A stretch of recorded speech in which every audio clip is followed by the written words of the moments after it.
Sherlock Holmes. The Adventure of the Noble Bachelor. By Arthur Conan Doyle.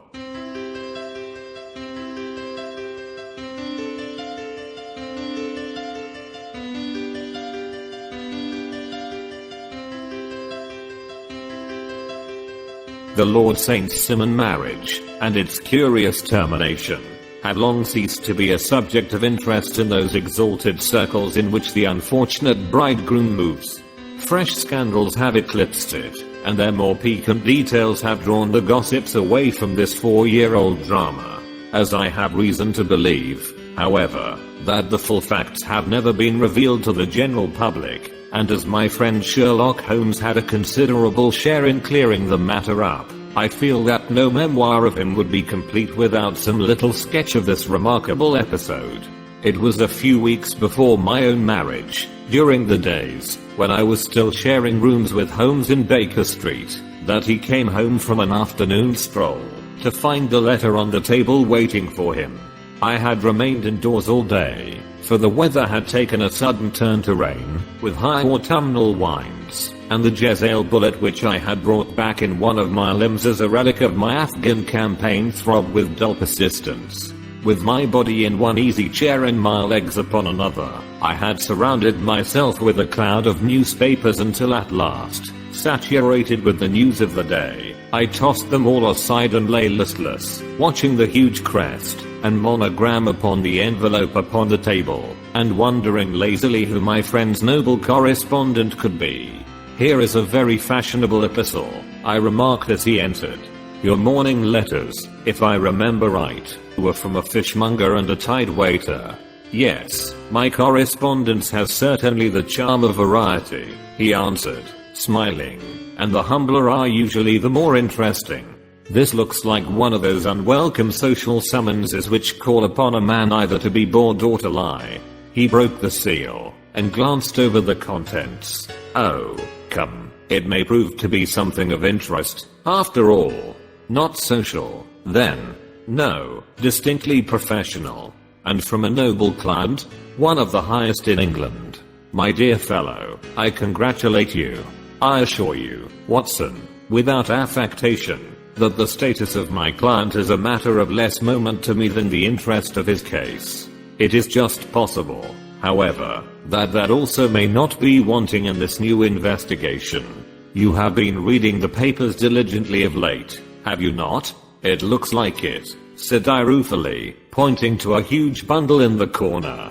"I have had nothing else to do. It is fortunate, for you will perhaps be able to post me up." I read nothing, except the criminal news, and the agony column. The latter is always instructive. But if you have followed recent events so closely, you must have read about Lord St. Simon and his wedding. "Oh, yes, with the deepest interest." "That is well. The letter which I hold in my hand is from Lord St. Simon. I will read it to you, and in return you must turn over these papers and let me have whatever bears upon the matter." This is what he says. "My dear Mr. Sherlock Holmes, Lord Backwater tells me that I may place implicit reliance upon your judgment and discretion. I have determined, therefore, to call upon you, and to consult you in reference to the very painful event which has occurred in connection with my wedding. Mr. Lestrade, of Scotland Yard, is acting already in the matter, but he assures me that he sees no objection to your cooperation, and that he even thinks that it might be of some assistance.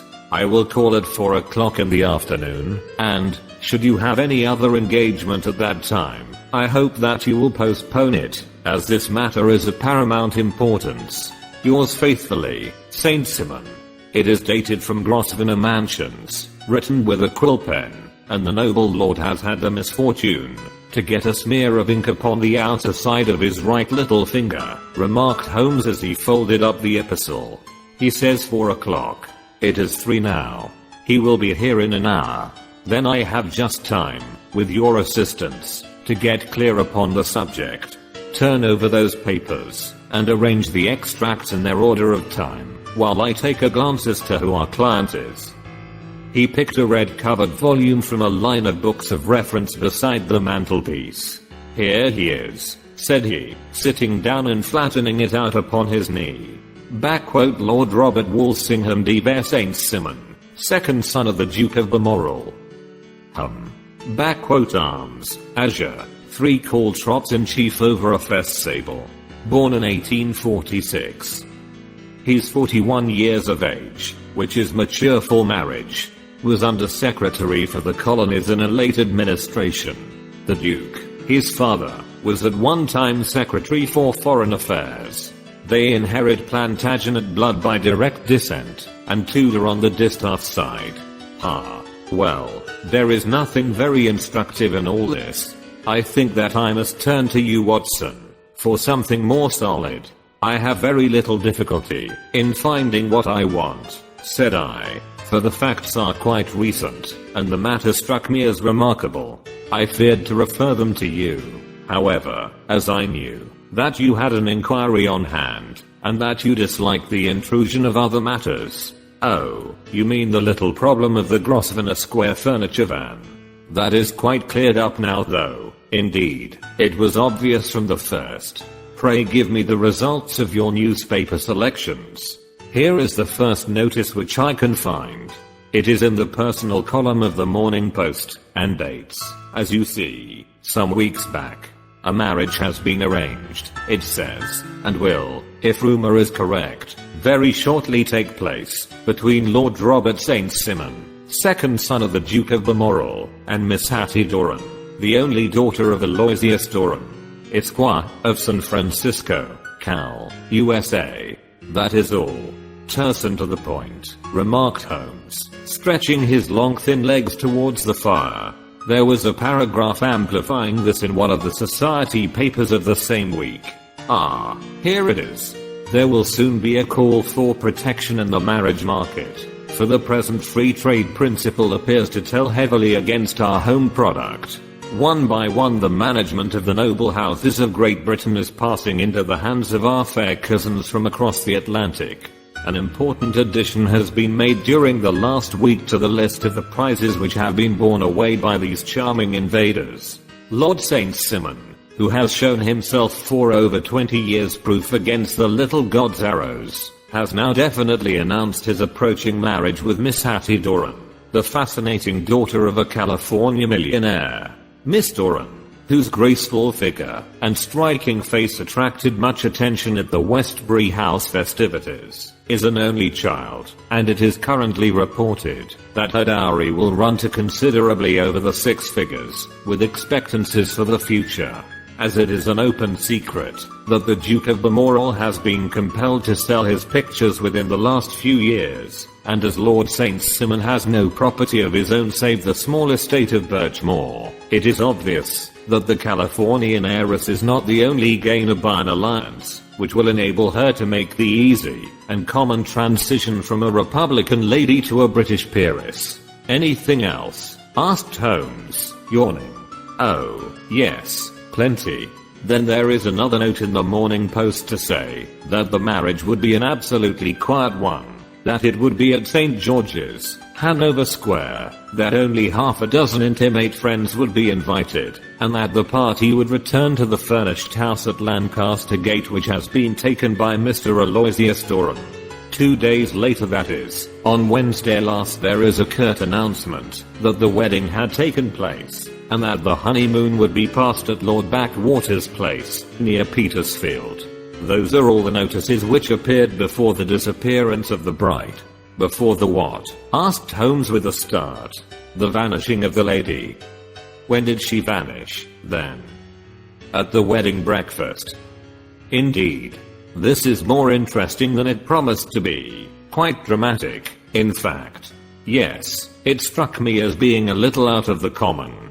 They often vanish before the ceremony, and occasionally during the honeymoon, but I cannot call to mind anything quite so prompt as this.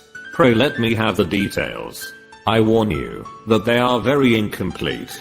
Perhaps we may make them less so. Such as they are set forth in a single article of morning paper of yesterday, which I will read to you. It is headed, "Singular Occurrence at a Fashionable Wedding." The family of Lord Robert St. Simon has been thrown into the greatest consternation by the strange and painful episodes which have taken place in connection with his wedding. The ceremony, as shortly announced in the papers of yesterday, occurred on the previous morning, but it is only now that it has been possible to confirm the strange rumors which have been so persistently floating about.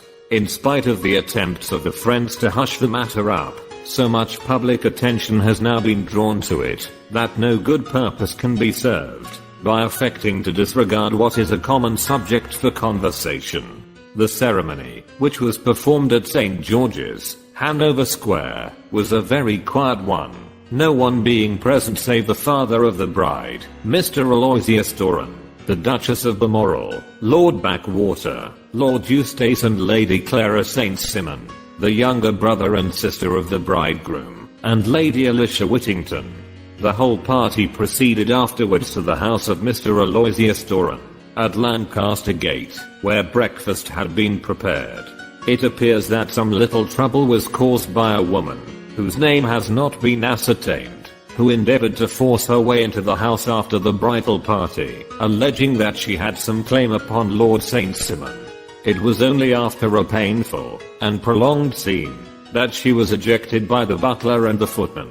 The bride, who had fortunately entered the house before this unpleasant interruption, had sat down to breakfast with the rest, when she complained of a sudden indisposition, and retired to her room. Her prolonged absence having caused some comment, her father followed her, but learned from her maid that she had only come up to her chamber for an instant, caught up an ulster and bonnet, and hurried down to the passage. One of the footmen declared that he had seen a lady leave the house thus apparelled, but had refused to credit that it was his mistress, believing her to be with the company. On ascertaining that his daughter had disappeared, Mr. Aloysius Doran, in conjunction with the bridegroom, instantly put themselves in communication with the police, and very energetic inquiries are being made, which will probably result in a speedy clearing up of this very singular business. Up to a late hour last night, however, nothing had transpired as to the whereabouts of the missing lady. There are rumors of foul play in the matter, and it is said that the police have caused the arrest of the woman who had caused the original disturbance, in the belief that, from jealousy or some other motive, she may have been concerned in the strange disappearance of the bride. And is that all? Only one little item in another of the morning papers, but it is a suggestive one, and it is that Miss Flora Miller, the lady who had caused the disturbance, has actually been arrested. It appears that she was formerly a danseuse at the Allegro, and that she has known the bridegroom for some years. There are no further particulars, and the whole case is in your hands now so far as it has been set forth in the public press, and an exceedingly interesting case it appears to be. I would not have missed it for worlds. But there is a ring at the bell, Watson, and as the clock makes it a few minutes after 4, I have no doubt that this will prove to be our noble client. Do not dream of going, Watson, for I very much prefer having a witness, if only as a check to my own memory. Lord Robert St. Simon, announced our pager boy, throwing open the door. A gentleman entered, with a pleasant, cultured face, high-nosed and pale, with something perhaps of petulance about the mouth, and with the steady well-opened eye of a man whose pleasant lot it had ever been to command, and to be obeyed. His manner was brisk, and yet his general appearance gave an undue impression of age, for he had a slight forward stoop and a little bend of the knees as he walked. His hair too, as he swept off his very curly brimmed hat, was grizzled round the edges and thin upon the top. As to his dress, it was careful to the verge of foppishness, with high collar, black frock coat, white waistcoat, yellow gloves, patent leather shoes, and light-colored gaiters. He advanced slowly into the room, turning his head from left to right, and swinging in his right hand the cord which held his golden eyeglasses. "Good day, Lord St. Simon," said Holmes, rising and bowing. "Pray take the basket chair. This is my friend and colleague, Dr. Watson. Draw up a little to the fire, and we will talk this matter over. A most painful matter to me, as you can most readily imagine, Mr. Holmes. I have been cut to the quick. I understand that you have already managed several delicate cases of this sort, sir, though I presume that they were hardly from the same class of society. No, I'm descending. I beg pardon. My last client of the sort was a king. Oh, really? I had no idea. And which king? The king of Scandinavia. What? Had he lost his wife? You can understand, said Holmes suavely, that I extend to the affairs of my other clients the same secrecy which I promised to you and yours. Of course. Very right. Very right. I'm sure I beg pardon. As to my own case, I'm ready to give you any information which may assist you in forming an opinion. Thank you. I have already learned all that is in the public prints, nothing more. I presume that I may take it as correct this article. For example, as to the disappearance of the bride. Lord St. Simon glanced over it. Yes, it is correct, as far as it goes. But it needs a great deal of supplementing, before anyone could offer an opinion. I think that I may arrive at my facts most directly by questioning you. Pray do so. When did you first meet Miss Hattie Doran? In San Francisco, a year ago. You were traveling in the States? Yes. Did you become engaged then? No. But you were on a friendly footing? I was amused by her society, and she could see that I was amused. Her father is very rich. He is said to be the richest man on the Pacific slope. And how did he make his money? In mining. He had nothing a few years ago. Then he struck gold, invested it, and came up by leaps and bounds. Now, what is your own impression as to the young lady's your wife's character? The nobleman swung his glasses a little faster, and stared down into the fire. You see, Mr. Holmes, said he, my wife was 20 before her father became a rich man. During that time she ran free in a mining camp, and wandered through woods or mountains, so that her education has come from nature, rather than from the schoolmaster. She is what we call in England a tomboy, with a strong nature, wild and free, unfettered by any sort of traditions.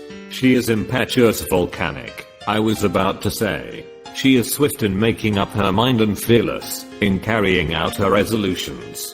On the other hand, I would not have given her the name which I have the honor to bear. He gave a little stately cough. Had not I thought her to be at bottom a noble woman. I believe that she is capable of heroic self-sacrifice, and that anything dishonorable would be repugnant to her. Have you her photograph? I brought this with me. He opened a locket, and showed us the full face of a very lovely woman. It was not a photograph, but an ivory miniature, and the artist had brought out the full effect of the lustrous black hair, the large dark eyes, and the exquisite mouth. Holmes gazed long and earnestly at it. Then he closed the locket, and handed it back to Lord St. Simon. The young lady came to London, then, and you renewed your acquaintance? Yes, her father brought her over for this last London season. I met her several times, became engaged to her, and have now married her. She brought, I understand, a considerable dowry, a fair dowry, not more than is usual in my family. And this, of course, remains to you, since the marriage is a fait accompli. I really have made no inquiries on this subject. Very naturally not. Did you see Miss Doran on the day before the wedding? Yes. Was she in good spirits? Never better. She kept talking of what we should do in our future lives. Indeed. That is very interesting. And on the morning of the wedding, she was as bright as possible, at least, until after the ceremony. And did you observe any change in her then? Well, to tell the truth, I saw then the first signs that I had ever seen, that her temper was just a little sharp. The incident, however, was too trivial to relate, and can have no possible bearing upon the case. Pray let us have it, for all that. Oh, it is childish. She dropped her bouquet as we went towards the vestry. She was passing the front pew at the time, and it fell over into the pew. There was a moment's delay, but the gentleman in the pew handed it up to her again, and it did not appear to be the worse for the fall. Yet when I spoke to her of the matter, she answered me abruptly, and in the carriage, on our way home, she seemed absurdly agitated over this trifling cause. Indeed. You say that there was a gentleman in the pew. Some of the general public were present, then? Oh, yes. It is impossible to exclude them, when the church is open. This gentleman was not one of your wife's friends? No, I call him a gentleman by courtesy, but he was quite a common-looking person. I hardly noticed his appearance. But really I think that we are wandering rather far from the point. Lady Saint Simon, then, returned from the wedding in a less cheerful frame of mind than she had gone to it. What did she do on re-entering her father's house? I saw her in conversation with her maid. And who is her maid? Alice is her name. She is an American, and came from California with her. A confidential servant? A little too much so. It seemed to me that her mistress allowed her to take great liberties. Still, of course, in America they look upon these things in a different way. How long did she speak to this Alice? Oh, a few minutes. I had something else to think of. You did not overhear what they said? Lady Saint Simon said something about jumping a claim. She was accustomed to use slang of the kind. I have no idea what she meant. American slang is very expressive sometimes. And what did your wife do when she finished speaking to her maid? She walked into the breakfast room. On your arm? No, alone. She was very independent in little matters like that. Then, after we had sat down for 10 minutes or so, she rose hurriedly, muttered some words of apology, and left the room. She never came back. But this maid, Alice, as I understand, deposes that she went to her room, covered her bride's dress with a long ulster, put on a bonnet, and went out. Quite so. And she was afterwards seen walking into Hyde Park in company with Flora Miller, a woman who is now in custody, and who had already made a disturbance at Mr. Doran's house that morning. Ah, yes. I should like a few particulars as to this young lady, and your relations to her. Lord Saint Simon shrugged his shoulders, and raised his eyebrows. We have been on a friendly footing for some years, I may say on a very friendly footing. She used to be at the Allegro. I have not treated her ungenerous, and she had no just cause of complaint against me, but you know what women are, Mr. Holmes. Flora was a dear little thing, but exceedingly hot-headed, and devotedly attached to me. She wrote me dreadful letters, when she heard that I was about to be married, and, to tell the truth, the reason why I had the marriage celebrated so quietly was that I feared lest there might be a scandal in the church. She came to Mr. Doran's door just after we returned, and she endeavored to push her way in, uttering very abusive expressions towards my wife, and even threatening her, but I had foreseen the possibility of something of the sort, and I had 2 police fellows there in private clothes, who soon pushed her out again. She was quiet when she saw that there was no good in making a row. Did your wife hear all this? No, thank goodness, she did not. And she was seen walking with this very woman afterwards? Yes. That is what Mr. Lestrade, of Scotland Yard, looks upon as so serious. It is thought that Flora decoyed my wife out, and laid some terrible trap for her. Well, it is a possible supposition. You think so, too? I did not say a probable one. But you do not yourself look upon this as likely? I do not think Flora would hurt a fly. Still, jealousy is a strange transformer of characters. Pray, what is your own theory as to what took place? Well, really, I came to seek a theory, not to propound one. I have given you all the facts. Since you ask me, however, I may say that it has occurred to me as possible that the excitement of this affair, the consciousness that she had made so immense a social stride, had the effect of causing some little nervous disturbance in my wife. In short, that she had become suddenly deranged. Well, really, when I consider that she has turned her back, I will not say upon me, but upon so much that many have aspired to without success, I can hardly explain it in any other fashion. Well, certainly that is also a conceivable hypothesis, said Holmes, smiling. And now, Lord St. Simon, I think that I have nearly all my data. May I ask whether you were seated at the breakfast table so that you could see out of the window? We could see the other side of the road and the park. Quite so. Then I do not think that I need to detain you longer. I shall communicate with you should you be fortunate enough to solve this problem, said our client, rising. I have solved it. What was that? I say that I have solved it. Where, then, is my wife? That is a detail which I shall speedily supply. Lord St. Simon shook his head. I'm afraid that it will take wiser heads than yours or mine, he remarked, and bowing in a stately, old-fashioned manner he departed. It is very good of Lord St. Simon to honor my head by putting it on level with his own, said Sherlock Holmes, laughing. I think that I shall have a whiskey and soda and a cigar after all this cross-questioning. I had formed my conclusions as to the case before our client came into the room. My dear Holmes, I have notes of several similar cases, though none, as I remarked before, which were quite as prompt. My whole examination served to turn my conjecture into a certainty. Circumstantial evidence is occasionally very convincing, as when you find a trout in the milk, to quote Thoreau's example. But I have heard all that you have heard, without, however, the knowledge of pre-existing cases which serves me so well. There was a parallel instance in Aberdeen some years back, and something on very much the same lines at Munich the year after the Franco-Prussian War. It is one of these cases, but, hello, here is Lestrade. Good afternoon, Lestrade. You will find an extra tumbler upon the sideboard, and there are cigars in the box. The official detective was attired in a pea jacket and cravat, which gave him a decidedly nautical appearance, and he carried a black canvas bag in his hand. With a short greeting he seated himself, and lit the cigar which had been offered to him. What's up, then? Asked Holmes with a twinkle in his eye. You look dissatisfied. And I feel dissatisfied. It is this infernal St. Simon marriage case. I can make neither head nor tail of the business. Really? You surprise me. Who ever heard of such a mixed affair?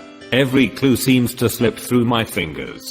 I have been at work upon it all day, and very wet it seems to have made you, said Holmes, laying his hand upon the arm of the pea jacket. Yes, I have been dragging the Serpentine. In heaven's name, what for? In search of the body of Lady St. Simon. Sherlock Holmes leaned back in his chair and laughed heartily. Have you dragged the basin of Trafalgar Square fountain? He asked. Why? What do you mean? Because you have just as good a chance of finding this lady in the one as in the other. Lestrade shot an angry glance at my companion. I suppose you know all about it, he snarled. Well, I have only just heard the facts, but my mind is made up. Oh, indeed. Then you think that the Serpentine plays no part in the matter? I think it very unlikely. Then perhaps you will kindly explain how it is that we found this in it? He opened his bag as he spoke, and tumbled onto the floor a wedding dress of watered silk, a pair of white satin shoes and a bride's wreath and veil, all discolored and soaked in water. There, said he, putting a new wedding ring upon the top of the pile. There is a little nut for you to crack, Master Holmes. Oh, indeed, said my friend, blowing blue rings into the air. You dragged them from the Serpentine? No. They were found floating near the margin by a park keeper. They have been identified as her clothes, and it seemed to me that, if the clothes were there, the body would not be far off. By the same brilliant reasoning, every man's body is to be found in the neighborhood of his wardrobe. And pray what did you hope to arrive at through this? At some evidence implicating Flora Miller in the disappearance. I'm afraid that you will find it difficult. Are you, indeed? Now, cried Lestrade with some bitterness. I'm afraid, Holmes, that you are not very practical with your deductions and your inferences. You have made 2 blunders in as many minutes. This dress does implicate Miss Flora Miller. And how? In the dress is a pocket. In the pocket is a card case. In the card case is a note. And here is the very note. He slapped it down upon the table in front of him. Listen to this. You will see me when all is ready. Come at once. FHM. Now my theory all along has been that Lady St. Simon was decoyed away by Flora Miller, and that she, with Confederates, no doubt, was responsible for her disappearance. Here, signed with her initials, is the very note which was no doubt quietly slipped into her hand at the door, and which lured her within their reach.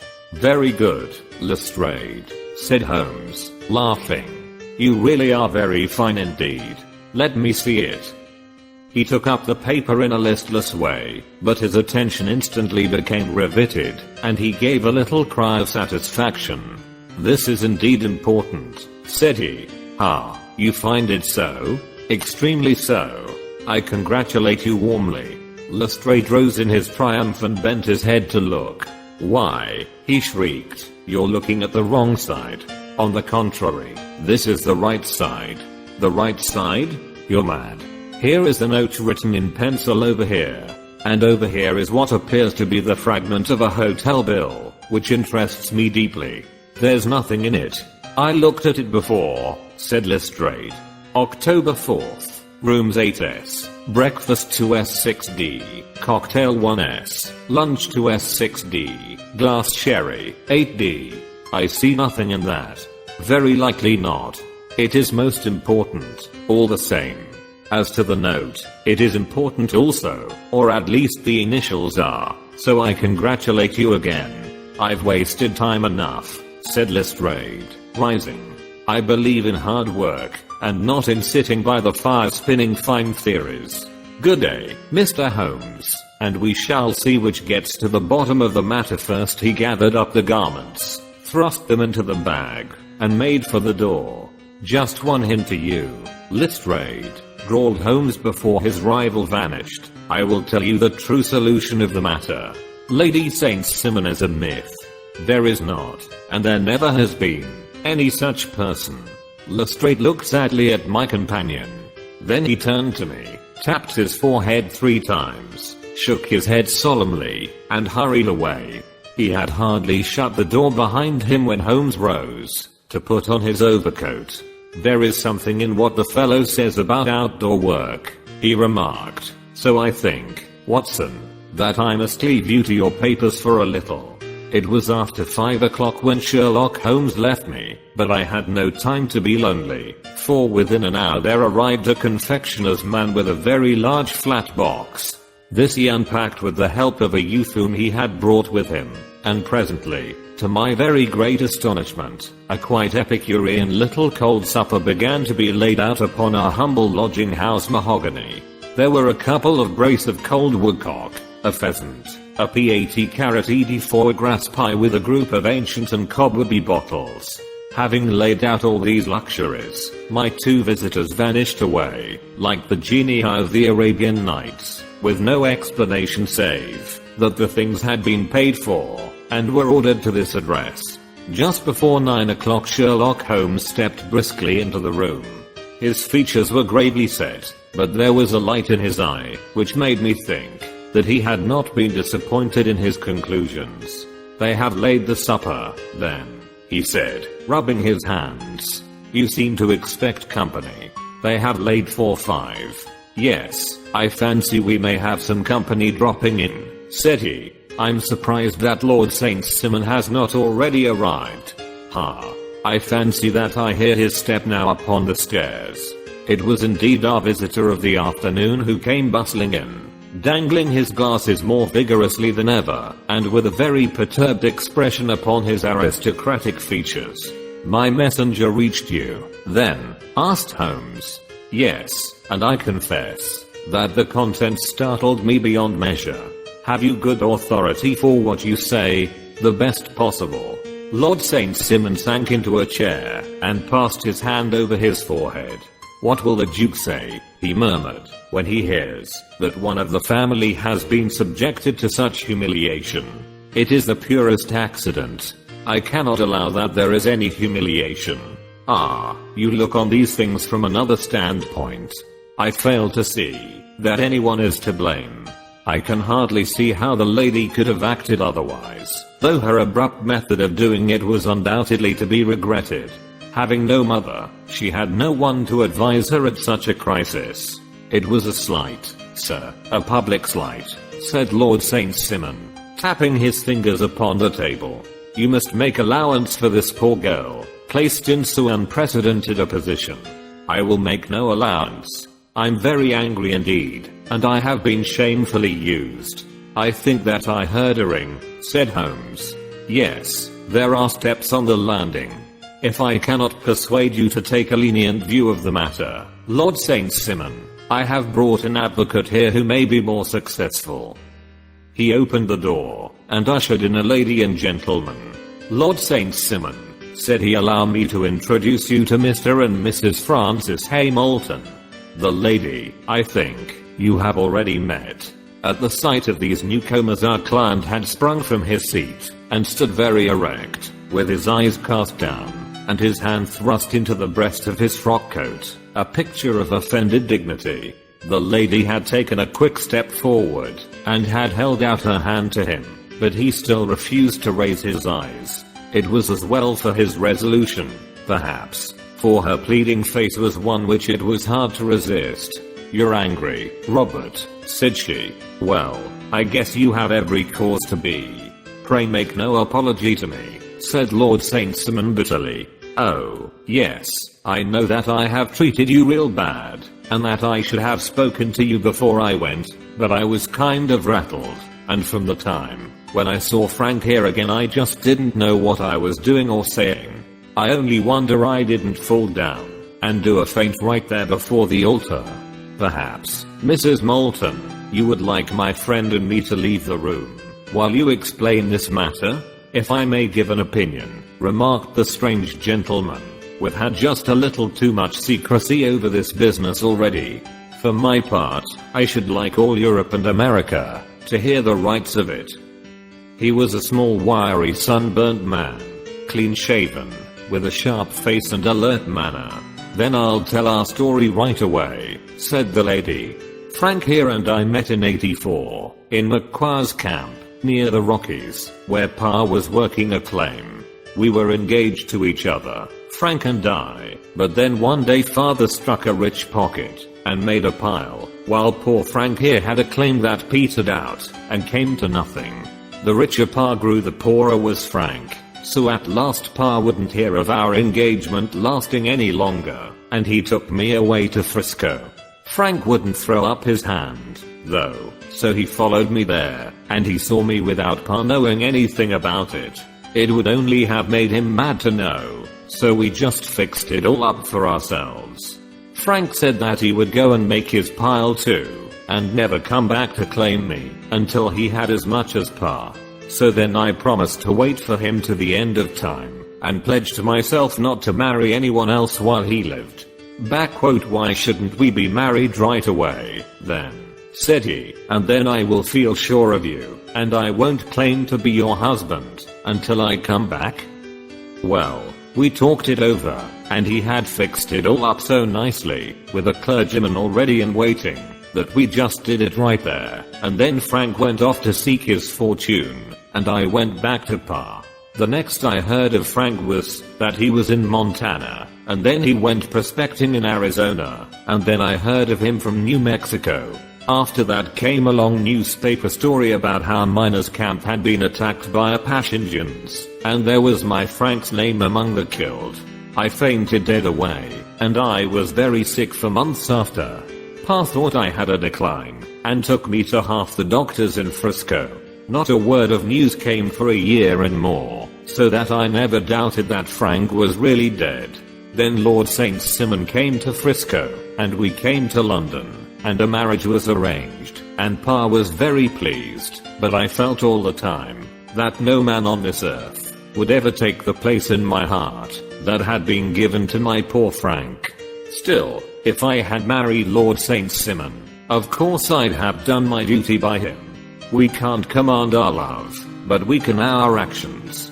I went to the altar with him with the intention to make him just as good a wife as it was in me to be. But you may imagine what I felt when Just as I came to the altar rails, I glanced back and saw Frank standing and looking at me out of the first pew.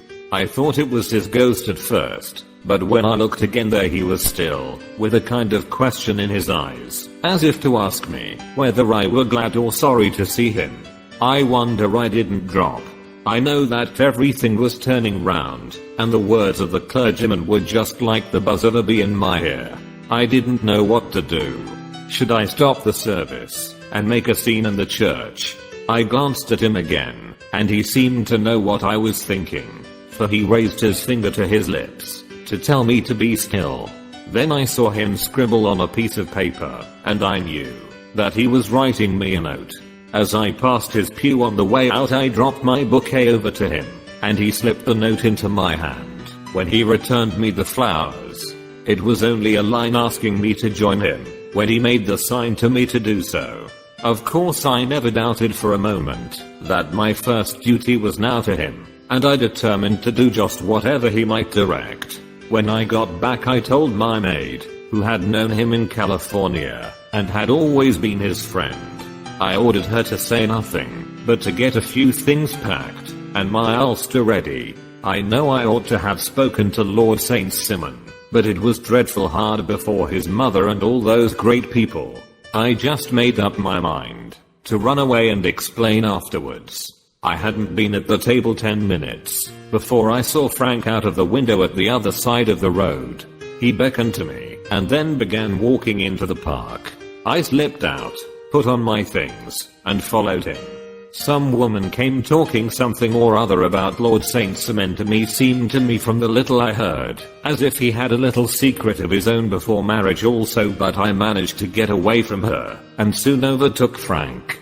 We got into a cab together, and away we drove to some lodgings he had taken in Gordon Square, and that was my true wedding after all those years of waiting. Frank had been a prisoner among the Apaches, had escaped, came on to Frisco, found that I had given him up for dead, and had gone to England, followed me there, and had come upon me at last on the very morning of my second wedding. I saw it in a paper, explained the American. It gave the name and the church, but not where the lady lived. Then we had a talk as to what we should do, and Frank was all for openness, but I was so ashamed of it all that I felt as if I should like to vanish away and never see any of them again, just sending a line to Pa, perhaps, to show him that I was alive. It was awful to me to think of all those lords and ladies sitting round that breakfast table and waiting for me to come back. So Frank took my wedding clothes and things and made a bundle of them so that I should not be traced, and dropped them away somewhere where no one could find them. It is likely that we should have gone on to Paris tomorrow, only that this good gentleman, Mr. Holmes, came round to us this evening, though how he found us is more than I can think, and he showed us very clearly and kindly that I was wrong and that Frank was right, and that we should be putting ourselves in the wrong if we were so secret. Then he offered to give us a chance of talking to Lord St. Simon alone, and so we came right away round to his rooms at once. Now, Robert, you have heard it all, and I'm very sorry if I have given you pain, and I hope that you do not think very meanly of me. Lord St. Simon had by no means relaxed his rigid attitude, but had listened with a frowning brow and a compressed lip to this long narrative. Excuse me, he said, but it is not my custom to discuss my most intimate personal affairs in this public manner. Then you won't forgive me? You won't shake hands before I go? Oh, certainly, if it would give you any pleasure. He put out his hand and coldly grasped that which she extended to him. I had hoped, suggested Holmes, that you would have joined us in a friendly supper. I think that there you ask a little too much, responded his lordship. I may be forced to acquiesce in these recent developments, but I can hardly be expected to make merry over them. I think that with your permission I will now wish you all a very good night. He included us all in a sweeping bow, and stalked out of the room. Then I trust that you at least will honor me with your company, said Sherlock Holmes. It is always a joy to meet an American, Mr. Moulton. For I'm one of those who believe that the folly of monarch and the blundering of a minister in far gone years will not prevent our children from being someday citizens of the same worldwide country under a flag, which shall be a quartering of the Union Jack with the stars and stripes. The case has been an interesting one, remarked Holmes when our visitors had left us, because it serves to show very clearly how simple the explanation may be of an affair which at first sight seems to be almost inexplicable. Nothing could be more natural than the sequence of events as narrated by this lady, and nothing stranger than the result when viewed, for instance, by Mr. Lestrade of Scotland Yard. You were not yourself at fault at all, then. From the first, two facts were very obvious to me. The one that the lady had been quite willing to undergo the wedding ceremony, the other that she had repented of it within a few minutes of returning home. Obviously something had occurred during the morning, then, to cause her to change her mind. What could that something be? She could not have spoken to anyone when she was out, for she had been in the company of the bridegroom. Had she seen someone, then?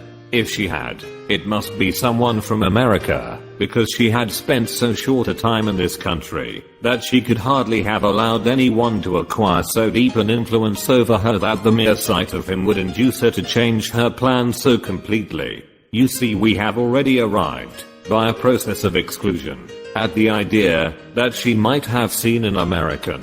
Then who could this American be, and why should he possess so much influence over her? It might be a lover, it might be a husband. A young womanhood had, I knew, been spent in rough scenes, and under strange conditions. So far I had got, before I ever heard Lord St. Simon's narrative. When he told us of a man in a pew, of the change in the bride's manner, of so transparent a device for obtaining a note as the dropping of a bouquet, of her resort to her confidential maid, and of her very significant allusion to claim jumping, which in miners' parlance means taking possession of that which another person has a prior claim to, the whole situation became absolutely clear. She had gone off with a man, and the man was either a lover, or was a previous husband, the chances being in favor of the latter. And how in the world did you find them? It might have been difficult, but friend Lestrade held information in his hands the value of which he did not himself know. The initials were, of course, of the highest importance, but more valuable still was it to know that within a week he had settled his bill at one of the most select London hotels. How did you deduce the select? By the select prices. 8 shillings for a bed and 8 pence for a glass of sherry pointed to one of the most expensive hotels. There are not many in London which charge at that rate. In the second one, which I visited in Northumberland Avenue, I learned by an inspection of the book that Francis H. Milton, an American gentleman, had left only the day before, and on looking over the entries against him, I came upon the very items which I had seen in the duplicate bill. His letters were to be forwarded to 226 Gordon Square, so thither I traveled, and being fortunate enough to find the loving couple at home, I ventured to give them some paternal advice and to point out to them that it would be better in every way that they should make their position a little clearer, both to the general public and to Lord St. Simon in particular. I invited them to meet him here, and, as you see, I made him keep the appointment. But with no very good result, I remarked.